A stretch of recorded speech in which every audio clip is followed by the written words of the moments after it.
শ্রেণী বৈষম্য, শোষণ আর নির্যাতন, তীব্র অসন্তোষ, দিনের পর দিন শুধুই জ্বালাতন। রক্ত সিক্ত ক্ষোভের যে প্রকাশ কাগতে, তারই পথ ধরে কিছু সুদূর প্রসারী সমাধান করতে এসেছি।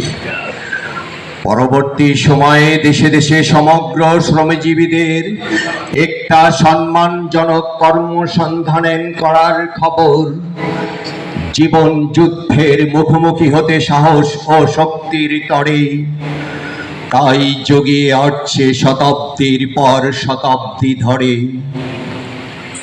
শ্রমজীবী ও পুঁজিজীবীদের নানা ধরনের মন্তব্য, বুদ্ধিজীবীর মধ্যে সমতা বিধান না হওয়া পর্যন্ত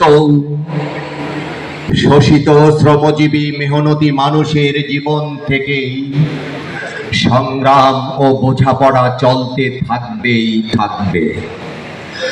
মালিক আর শ্রমিকের সমঝোতায় ও পরিপূর্ণ অধিকার লাভের মাধ্যমেই চায় যেন প্রতিটি মেহনতি মানুষ তার ন্যায্য পাওনা ও শ্রমের মর্যাদাটুকু পায়।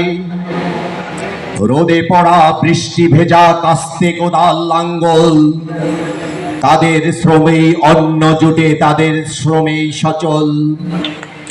বিনম্র শ্রদ্ধা জানাই এই শ্রমিক জনতার, শ্রমিকরা রক্ত ঘামের পায় যেন ন্যায্য অধিকার।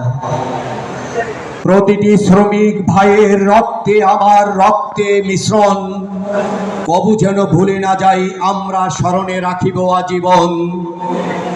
কখনো তুমি পারবে না শ্রমিক ব্যতীত যে কোনো শ্রম, আমরা কি পেরেছি দিতে শ্রমের ন্যায্য মজুরি ও দাম? অসংখ্য ধন্যবাদ সকলকে।